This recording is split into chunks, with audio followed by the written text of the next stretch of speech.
You're listening to Docs Outside the Box, episode 57. Welcome to Docs Outside the Box podcast. This is your official show, looking inside the minds of cutting-edge and innovative doctors. Think you'll find these stories in any medical textbook? Sorry. You're getting real live insight from men and women pushing the envelope beyond medicine. Ordinary doctors doing extraordinary things. Let's start now with your host, Dr. Darko.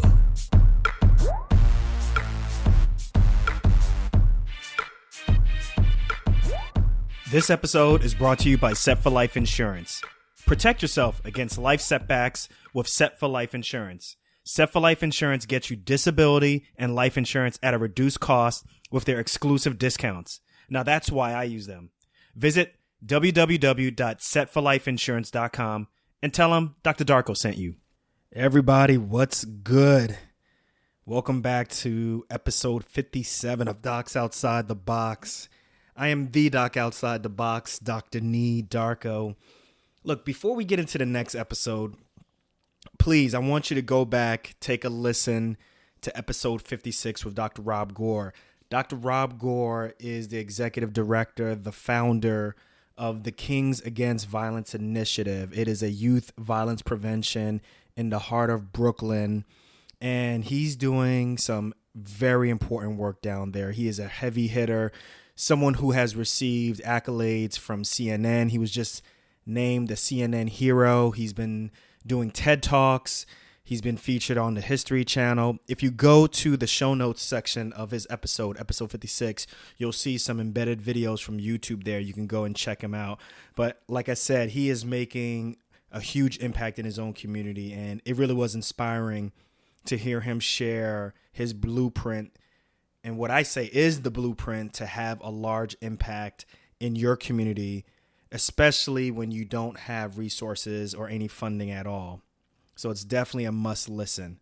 Now, on today's episode, we're going to be speaking with Dr. Mike Natter. He is known for what he can draw, what he can illustrate in his sketchbook, as opposed to what he's putting into his notebook. Now, Dr. Mike Natter, he's been following his dreams, he's been following his heart, and it's really starting to pay dividends for him right now. And we're going to hear about how Mike has been proving people wrong since being a pre-med. We're going to hear about how he had difficulty getting into medical school, and how once he got into medical school, he was able to excel at understanding the very difficult concepts by being able to make his own drawings, his own illustrations, to make these concepts a lot easier to understand, even to the point where his classmates use his illustrations to study. Now, currently, he is an internal medicine resident at NYU, but it's his drawings in medical school that made him an overnight sensation on social media. And if you check out his IG page right now, the links will be in the show notes. He's got over 77,000 followers. I'm like, damn, I need some of those right now. His journey started as an art major, and he also had an interest in psychology. Now, the question is how do you go from being an art major, an interest in psychology, to becoming a physician? Well, Dr. Natter, he is a type 1 diabetic and has always had an interest in medicine, and that began to steer him towards becoming a physician. But it looks as though after hearing this episode, you'll see that it's his right brain that's really been winning out. Now, pre-meds, I know you're going to like this episode. I know you've been reaching out to me saying that you're looking for someone who's a little bit closer to where you guys are at, med school, as well as being a resident. So he's going to talk about the bumpy road to getting into medical school, as well as not really listening to the naysayers. Before we get into that episode, though, really quickly, I want you all to continue to follow me on social. For those who are listening and not, we are at Docs Outside the Box on Instagram, on Twitter, as well as on Facebook. We are at DocsOTB, and you can use the hashtag I'm Not Just a Doc when sharing. So go ahead, whenever you're listening, take a screenshot and let me know, tag me, and I'll be sure to share that. Now, look, I'm counting on you guys each week to help the community to grow. I really appreciate seeing those mentions on Instagram or whatever social media platform each week. But think about it. Every time you share this episode with someone, every time you put it on social media, you're making it a lot more easier it's becoming a lot more normalized for other docs to say, I'm not just a doc. So you see, we all play a role in that, and I love it. So without further ado, let's get on with the interview. I introduce Dr. Mike Natter. Dr. Mike Natter, welcome to Docs Outside the Box, man. Thank you. Thank you for having me. I appreciate it. Hey, man, we have been highly anticipating getting you on the show for a while. I think it's really amazing what you're doing, not only within medicine, but also outside of medicine, almost like you have like a dual lives going on. But before we get so much into the nitty gritty of what you do, can you take a quick opportunity just to let us know where you're from, what college you went to, med school, things like that? Sure. So I'm born and raised in New York City. New York? New York, man. Yeah, Upper West Side, Okay. represent.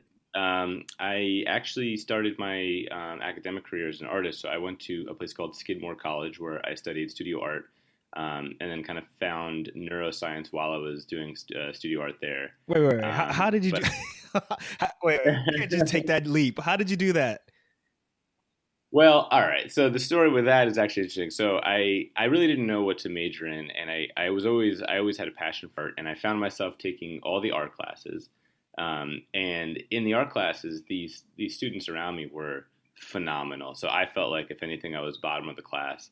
But in art, it almost didn't matter, and you kind of just did it, and it felt right. And I would bring home these huge charcoal drawings of naked ladies.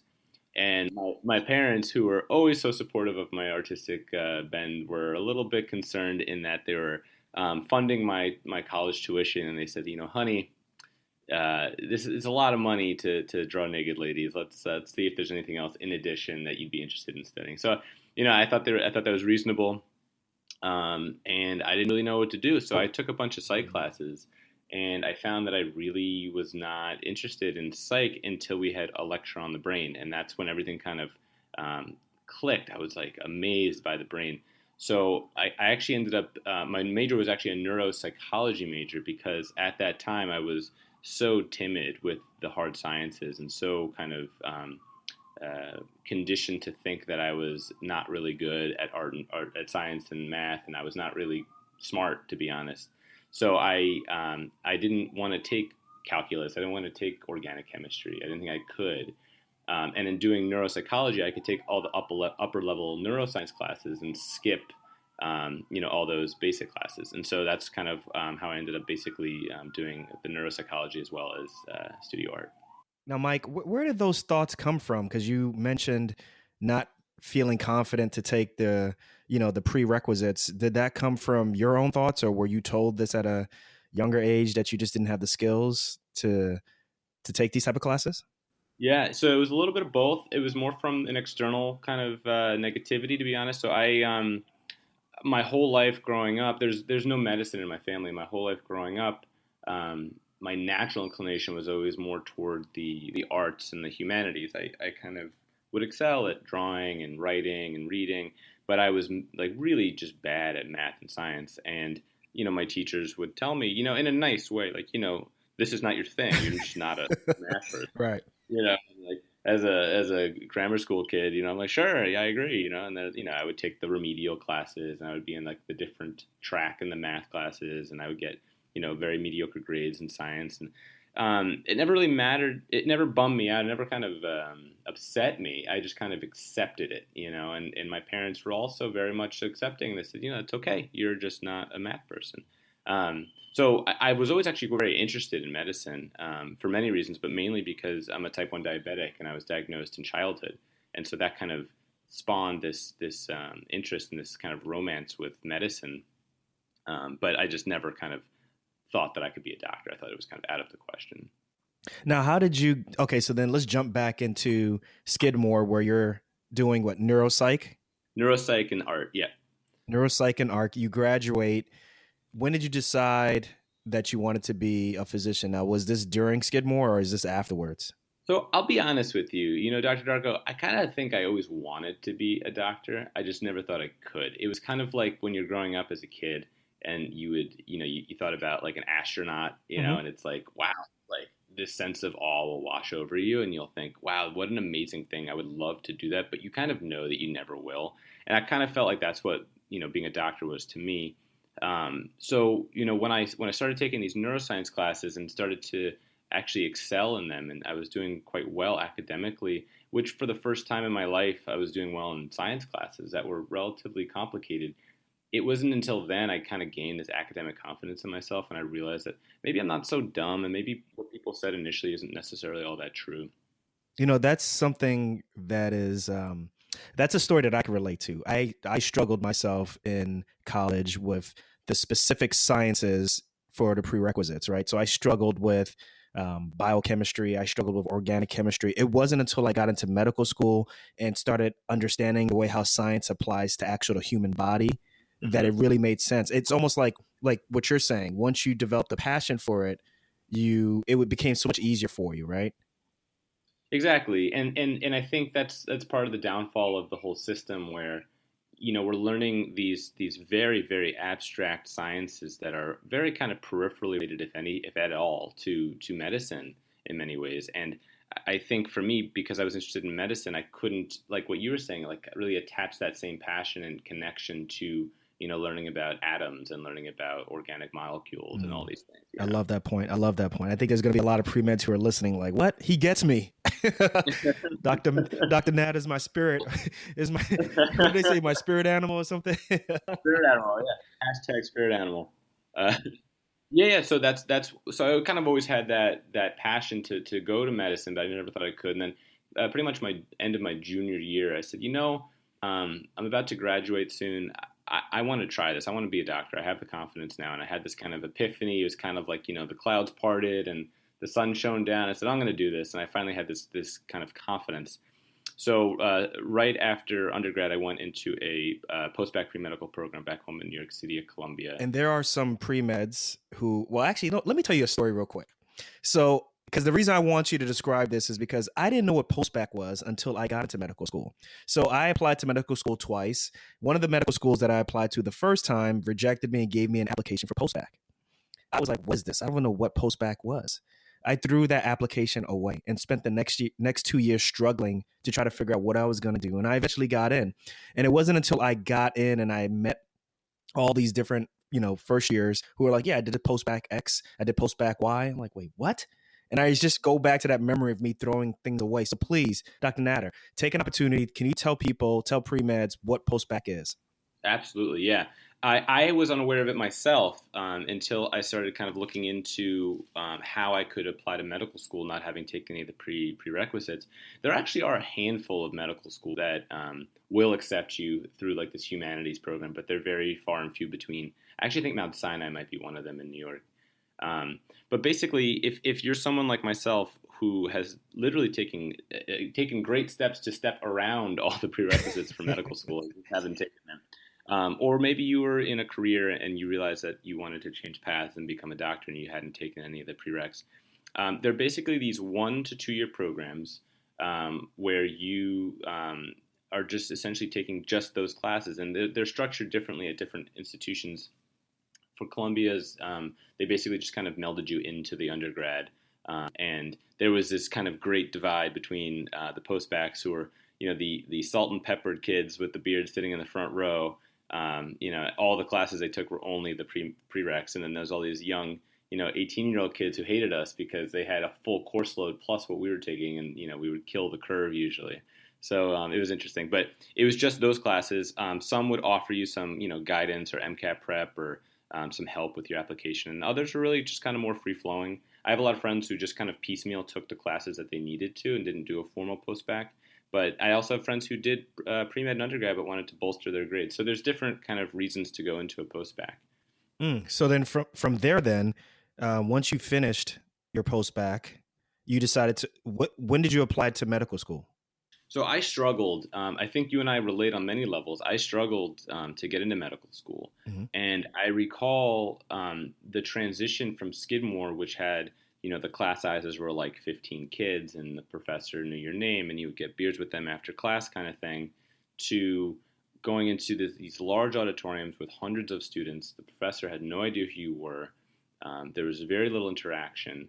And I'm taking these very difficult classes, and all of a sudden you get these scores back, and I'll never forget I got this little blue book back my calculus exam, and on the front it said 56. So I said, "Oh my God, I'm failing! Like this is it. I can't even go. I can't pass the first class." And I opened the book up, and that was a B plus because of the curve. And I said, "What I don't understand. It didn't make sense to me. It didn't register." So that was my first experience with curves, and it was just a very kind of disheartening experience. And it became more cutthroat and competitive, and I really kind of disliked the process. I thought it was very antithetical to the types of people I want to be a physician. It's this very kind of, I need this A and I'll step on your back to get kind of thing. And I didn't like that. And I became really discouraged. And my grades were good, but not great. They were mediocre, and they were not in the realm of what they want. Like they wanted you to have basically all A's, and I was not achieving them. But I was still very proud of myself that I was doing how well I was doing for myself, but it wasn't good enough. And I was becoming very discouraged, and it was very depressing. And I realized that the medical school application process it flattens the whole human being into two dimensions of GPA and MCAT. And then after that hurdle, they'll open up your application and be like, "Oh, are they a good person? Are they things outside of this?"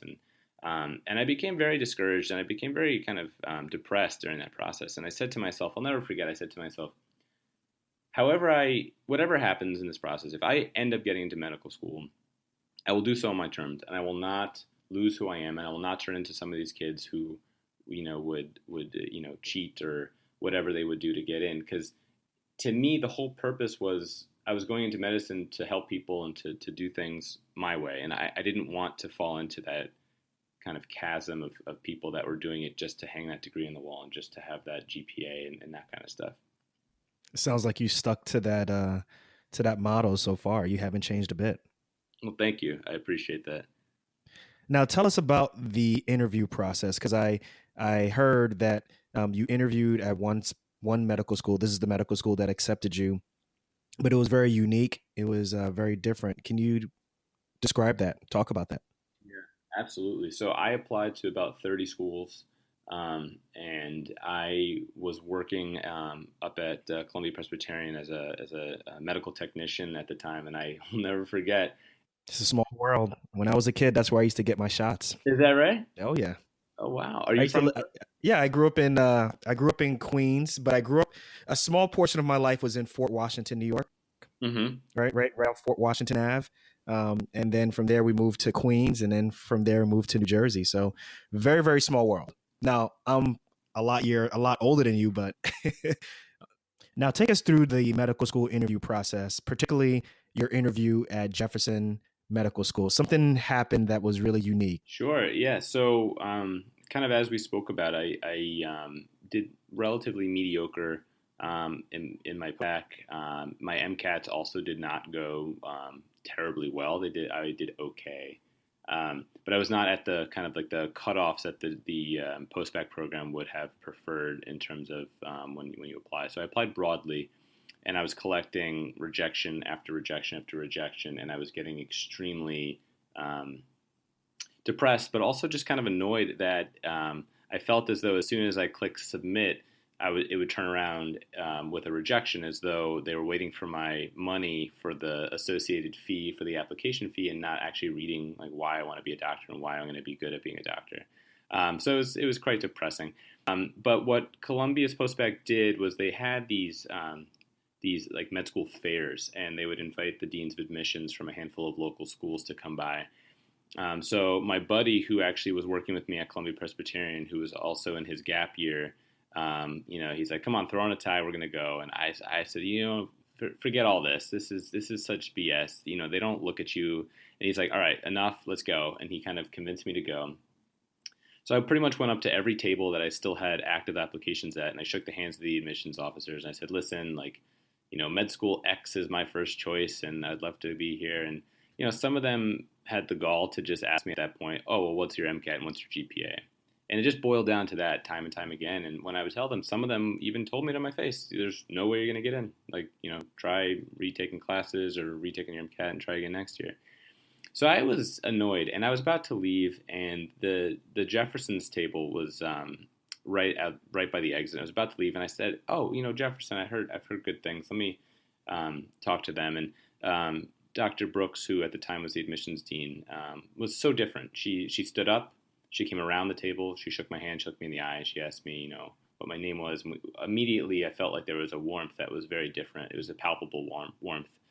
And I said, listen, if you look at my numbers, you'll reject me, but I know that I'm going to be a good doctor, and I really think I'd be a good fit at Jefferson. And she said, I like you. What are your numbers? Maybe we can work with stuff. And I told her my numbers, and she wasn't initially too scared away, but she did say to me, what else are you doing outside of all this? And, I didn't even realize that something that had no connection to medicine would have any impact on my application process. And so I didn't necessarily highlight a lot of my artistic stuff in my applications. I mean, why would you though, right? I mean, they don't ask those questions on the application, really. They don't. Yeah, they don't highlight that. They don't make that any kind of priority. And I think a lot of meds will, not necessarily like pad their resumes, but they'll do things that they think are medically related to show their interest or to show their expertise in some sort of math and science or medical field. Very seldom will they say like, I like to sculpt or I like to dance and this relates because of this, or if it doesn't relate, it still has value.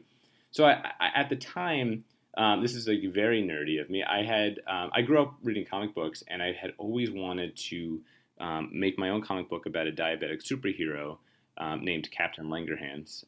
And for those who are unfamiliar with Langerhans, those are the cells in the pancreas that produce, or where the beta cells are found that produce insulin. And I thought it would be like a really nice kind of mechanistic way to teach newly diagnosed kids like what the illness is and why they got it and how to treat it and these types of things. And I found time at that point in my life to actually sit down and do it. So I was creating this comic book, and I said, well, I'm making this comic book about, a diabetic superhero and all this stuff.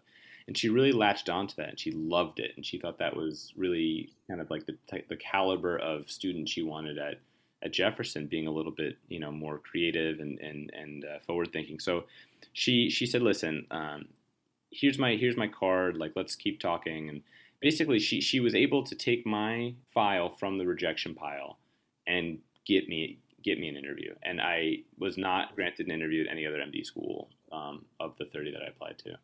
So wow, so you got a foot in the door right there. Got a foot in the door. And it was amazing because it had nothing to do with my MCAT, it had nothing to do with my GPA, it had nothing to do with any publications or any of that. It had to do with talking to someone, a face-to-face encounter, and telling them about something that I'm passionate about that has nothing to do with medicine. It's a really good story. Now, once you got into medical school, let's say you're a first year, you've got tons of information in front of you. It's like, how do they describe it? It's like drinking water from a fire hydrant, right? Yes. You got tons and tons of information. How did you have time? When did you start really drawing? When did that take off? Take us through that process. So it's something. So I've been drawing pretty much my whole life, and it's something that I would always kind of do in my studies, but it wasn't something I kind of formalized doing. And when I was exactly how you described, you get thrown in. Our first course was anatomy, and it was a beast, and it was the most information I've ever had to digest and regurgitate in my life. And I caved because here I am, feeling like I got in skin of my teeth back door into medical school, feeling like maybe I don't really belong, maybe I'm not smart enough, maybe I got in through some stroke of luck. So I have this major imposter syndrome sitting on my shoulders. And the last thing I wanted to do was to, prove all those naysayers right and fail out or not do well or not excel. And I wanted to take advantage of this opportunity. So I caved into the more traditional kind of study techniques that I saw my peers and my colleagues doing, which was essentially kind of typing up a one-page summary of whatever lecture we had, and then memorizing that. It is essentially the way to go about that. So I kind of started that way. I did okay, not stellar. But what I did find is that while I was studying, I was making these little doodles on the margins of my page. And when the test would come, I found that I was really quite good at remembering those little cartoons I drew and not so good at remembering the text that I tried to memorize. You're a visual learner. And that's when it really kind of clicked for me that, maybe I should, kind of indulge a little bit more in this. And then by the beginning of my second year, I was so isolated in the library, and it was becoming very kind of alone, and it was very isolating. So I said, the only way that I can really make this enjoyable and not lose my mind is if I do it my way. So I bought a sketchbook. I threw out my notebooks. I stopped taking notes on the computer, and I literally drew anything and everything that I could. And I still would take handwritten notes, but for the most part, I was drawing, and it made the process enjoyable.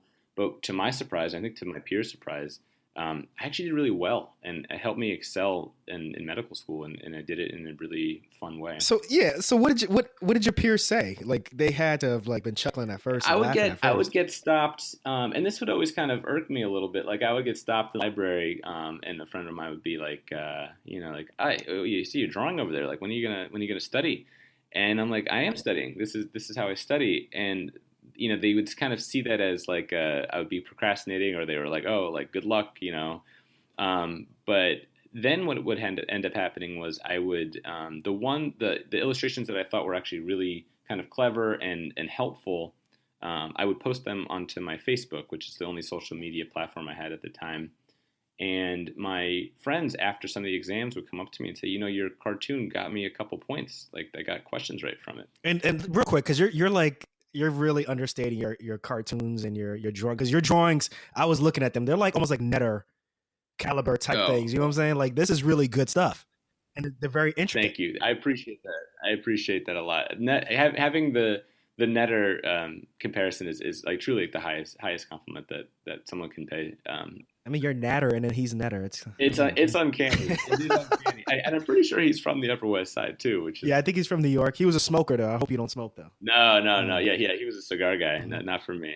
But yeah, so that's when things really turned around for me, and that's when I kind of clicked and kept going with it. Like, when did it start popping off, right? Because obviously, like, you put it on Facebook, and then like something big happened. Tell us, dude. Talk to us about that.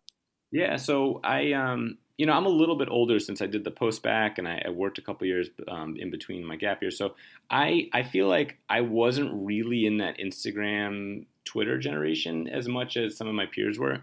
So I in my mind, and this is kind of embarrassing, I kind of thought, why, if I have Facebook, which is essentially Twitter and Instagram in one, why would I want to have more platforms to manage and deal with? Like, I just want to click on one thing and do it all from there. So I didn't really see the purpose in having more. A friend of mine who's actually an artist, she kind of mentioned to me, she's like, you can post your medical illustrations on Instagram, and you can hashtag them and kind of like label them. So in my mind, the novice that I was under the impression that, oh, this will be great for when I start studying for step one. And if I hashtag my heart drawing cardiology, and I click the cardiology hashtag, I'll see just my heart drawings, and I could study from those. And little did I know I was getting the billions of cardiology related posts on Instagram.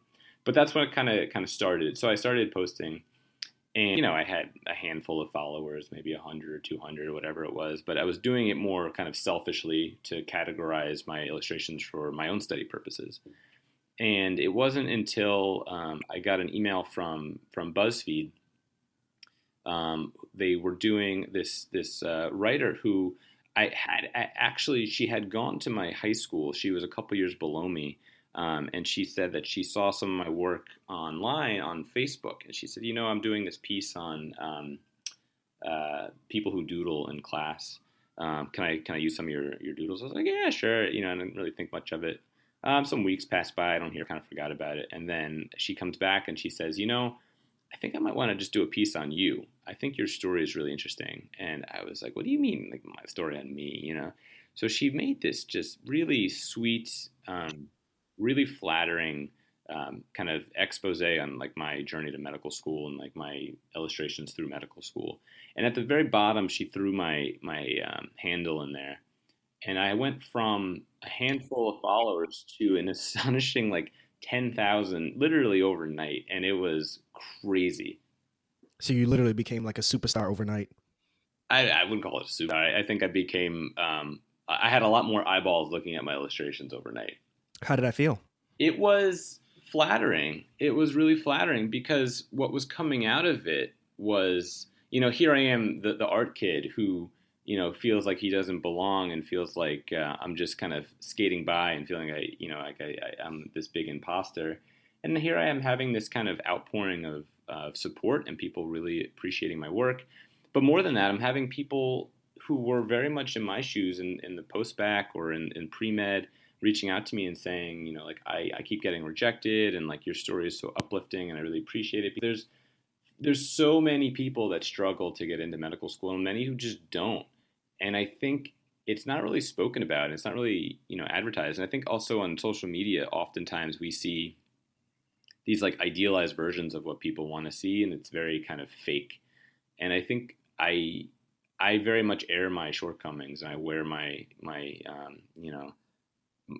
self-consciousness on my sleeve. And I think people kind of took to that and really, really appreciated it. And so I think it was a nice full circle for me. I think the more personal you are on social media, it's all about relatability, I think. And I think there's going to be people who are going to relate to the flashy cars and the watches and, being the only person sitting on a solo private jet. But then I think there are a lot more people who relate to what you just said, being just human and wearing your emotions sometimes on your sleeve. So I really love that answer. It's a great answer. Thank you. Now, since then, what's been your favorite piece of art that you've drawn? Oh man. I've made a lot of work, and I feel like it's kind of like choosing your favorite kid. Like, I don't know if I have like a favorite, like each one kind of evokes different things. What I find really interesting is sometimes I'll draw something that I think is like well rendered and clever and like has great shading and cross hatching or whatever. And I'll throw it out there on the internet and like I'll get very few, it doesn't seem to do very well. People don't really seem to be interested in it. And then I'll do this thing on a napkin that's stupid, and I'm like, this is silly, and I'll throw it up, and this huge like outpouring of like, oh, this is great. And I'm like, really? That's what you like? But I mean, some of the pieces that are the most meaningful for me would probably be I did a self-portrait in One Touch Ultra test strips, like for blood glucose testing, Mm-hmm. and I think that for me was it had a lot of weight to it because there was a lot of kind of meaning. There's a lot of meaning. It had a lot to do with the microcosm of being diabetic and the macrocosm of being more than just your disease. And I think that had a lot of impact, and I think it turned out quite well. So I was really happy with that one. Now, have you ever drawn any caricatures of like your attendings or professors? Yeah, all the time. that you've put public, that you've made public? No, I don't bill myself as a realist by any means, and so I don't think that my illustrations of like my portraiture skills are lacking. So my they don't look like the people that I draw oftentimes, and so I'm always very reluctant to put those out there, just think that there's enough recognizability for someone to see it and be offended. But no, I have, and I think I found that like when I'm anxious or when I'm bored or when my mind starts to wander, especially on rounds, I find that I'm drawing and I don't even realize it. And especially if we table round, I'll sit there and on my sign out or on my my sheet for the day, I just have a million illustrations by the end of rounds, and sometimes they're quite related to what's going on with the patient and stuff. And sometimes I find myself doodling the patient, which I would never post. But it helps me not only focus, but it helps me kind of synthesize the information. There was one time that a lot of my illustrations have become kind of cathartic for me. And I struggled in my third year clerkship in surgery. And I did an illustration of me just getting reamed in the OR by this attending. And I made the attending this demonic character. So clearly was not recognizable. But it was amazing to me because I posted it, and I would get these responses from people at my institution saying, I know who that is. And they knew who that was because they had the same interaction with that person. And I ended up taking it down only because the fact that it could potentially be traced back to that attending, I didn't want any repercussions, but I was so bothered by the fact that it was a kind of ritualized thing where, the attending would really kind of choose one student and pick on them the whole 6 weeks. And it was tough. It was really tough. It's unfortunate that those type of personalities still exist in medicine. And I think the days of them thriving in medicine are over, but they're still there, spattered throughout, medical education. I agree. I agree. Now, look, we're getting towards the end of our interview. I'm going to ask you some quick, fast fire questions. Just tell me what comes off of the dome piece. Don't think too much about it. You down? I'm down. Let's do it. All right, let's do it. All right, what's one thing you want people to learn from this podcast? To not listen to people that say you can't get in, you can't do it, you can't pursue your dream. There's always an option, whether it be going a different route but staying in medicine, or whether finding another passion within the initial one. There's always an option. Don't listen to people say you can't. I love it. I love it. And what about the students, particularly the pre-med students who hear that, quote unquote, they're not smart enough? What say you, Dr. Natter? What do you say about them? You can't listen to these people. I think unfortunately there's this misnomer that you have to be brilliant to get into medical school. You have to take these very difficult classes that are you're made to think have some relationship to who you're going to be as a doctor, and it's all not the case. You have to work hard and you have to want it, and I think those attributes far outweigh your grades and your MCAT score. That being said, obviously you need to have some base level of intelligence, but I don't think it's some crazy level of intelligence. I don't think you have to be that astronaut. I think you probably can do it if you want to, if you work hard enough. So where do you think this is going to go in the next, let's say, 3 years? So residency is a beast. So I'm trying really hard to put some of my work together in a cohesive, either novel or like didactic book, or potentially graphic novel. I have a lot of ideas. I just don't have the time to execute, but I do have a wealth of work that I have built up. So I'm hoping to kind of put that together in some cohesive way and get that out there. And as you said, residency is a beast, but your drawings are really amazing. I'm sure you get asked to be on podcasts, you get asked to, be featured on blogs, and I'm sure you get asked to be in different events all the time. How are you able to balance all of this stuff? And if you are, give us a life hack piece of technology that you're using to make your life a little bit easier. It's first of all, it's been so flattering and really such an honor to like we're talking with you today. It's amazing, and I'm so happy to do it. But you're right, it's really tough to kind of spice up your time, and I think in medical school you quickly learn that the way I see it is like most normal human beings not in medicine have kind of their time is chunked up into kind of thirds. Like they have a third of their day they're working, and then they have the rest of the day where they can go to the gym and they can go see their friends and get a drink and they can get 8 hours of sleep. In medicine, it seems like you kind of have two without the three. Like you work all day, and then you'd have to either kind of give up going to the gym and or something social, and or some hours of sleep if you wanted to kind of do everything, and which is not really feasible. So the days I just don't feel it and I'm just exhausted, which is most. I lay in my bed and I have a beer and I watch some TV and I go to sleep, and I have to accept that because that's just kind of I wouldn't be able to be a good intern if I didn't have that. But I find that I draw kind of it's such an extension of myself that it doesn't really take as much time. Some pieces obviously do, but sometimes I just draw and it happens. And sometimes I draw because I need to for my mental stability. So that kind of factors. I'm jealous. I'm still drawing in stick figures, man. So hey, I'll tell you, it works. It works. Stick figures do have the same purpose. It's about the process, not so much the product sometimes. But it's true. It's true. But in terms of like trying to find time to do other things, I actually, as honored as I am to have all these opportunities, they're not flowing, at a crazy rate. They kind of come in packets, and if the time allows, I do them, and if it doesn't, if it's at any expense of my training as a physician or as to a detriment to my patients, then I won't do it. And so far, it's really I've been blessed because it's been balanced quite well for me. So I'm pretty happy. Okay, Dr. Mike Natter, I asked this question to all my guests at the end of the show. It's a hashtag. It says, "I'm not just a doc, I'm a." So I present to you, I'm not just a doc, I'm a patient first. I'm a diabetic. I'm an artist. I'm a friend. I'm a son. I'm a person. Excellent answer. We've never had that before. And that truly is and describes you. So Dr. Mike Natter, Mike, love the fact that you're on the show. I think a lot of people are going to learn a lot from you. Obviously, from an attending level, learning how to be free and just, express who you are. And then from a pre-med and med student level, understanding that, we all struggle through, but ultimately it's really about your heart and your dedication and really about your passion. So you truly are a doc outside the box. I can't wait to see what's going to happen for you in the future.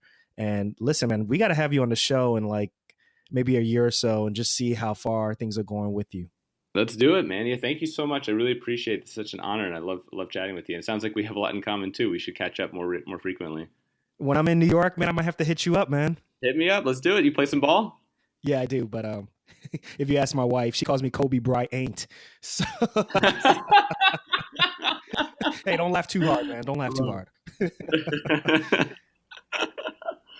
Well, that's a wrap for episode 57 with Dr. Mike Natter. Definitely got to thank him again for his time. I know he's really busy juggling residency and everything else that he has going on. I really hoped you enjoyed hearing his Docs Outside the Box journey, as well as his key to success. Plenty of things to get from this episode. If you love this episode, then make sure you share it on social media. Screenshot wherever you're listening and share on Instagram, Twitter, as well as Facebook. Now, you know, Instagram is where it's at nowadays. That's where I'm at most of the time. So I really love it if and when you share your IG stories, especially. Remember, you can tag me at Docs Outside the Box, all the words Docs Outside the Box, or just use the hashtag I'm Not Just a Doc. I'll find you and I'll go ahead and repost that screenshot. Wherever you're listening, make sure you're subscribed. If you're on Apple Podcasts, go ahead and hook me up with a review. Preferably 5 stars, all right? And I may just read it on the next episode, all right? So thank you all for the reviews. I truly, truly appreciate all of them. Also, one last thing, make sure you join Docs Outside the Box Nation Facebook group. All you have to do is go to Facebook, search Docs Outside the Box Nation, or go to docsoutsidetheboxnation.com. That's D as in dog, OTB as in boy, nation.com. And that will take you directly to the Facebook group.